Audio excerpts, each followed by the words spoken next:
এখানে আমরা কিছু বৈজ্ঞানিক বিদ্যার নাম নিয়ে আলোচনা করব, যা সমস্ত কম্পিটিটিভ এক্সামের জন্য খুবই গুরুত্বপূর্ণ। তো এখানে আছে বৈজ্ঞানিক বিদ্যার নাম। অর্নিথোলজি, পক্ষী সংক্রান্ত বিদ্যা বা চর্চা। অর্থোপেডিক্স, প্রাণী পেশি কঙ্কাল তন্ত্রের বিভিন্ন গঠনগত ত্রুটি এবং এই তন্ত্রের বিভিন্ন রোগ নির্ধারণ, চিকিৎসা এবং রোগ নিবারণ সংক্রান্ত বিজ্ঞান। অর্থোগ্রাফি, বানান সম্পর্কিত বিদ্যা। অটোসাইকোলজি, বিভিন্ন প্রজাতির বাস্তববিদ্যা সংক্রান্ত বিজ্ঞান।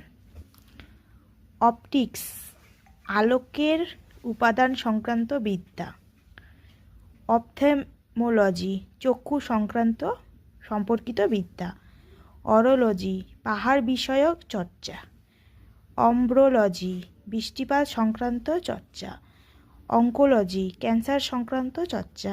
অস্টিওলজি, অস্থিবিজ্ঞান। অলগেডনিক্স, সুখ এবং কষ্ট সম্পর্কিত বিদ্যা। অডিওলজি, শ্রবণ সংক্রান্ত বিদ্যা।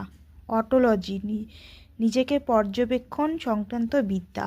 অক্সোলজি, বৃদ্ধি সংক্রান্ত বিদ্যা। তো আমরা নেক্সট ভিডিওতে আরও কিছু বৈজ্ঞানিক বিদ্যার নাম নিয়ে আলোচনা করব।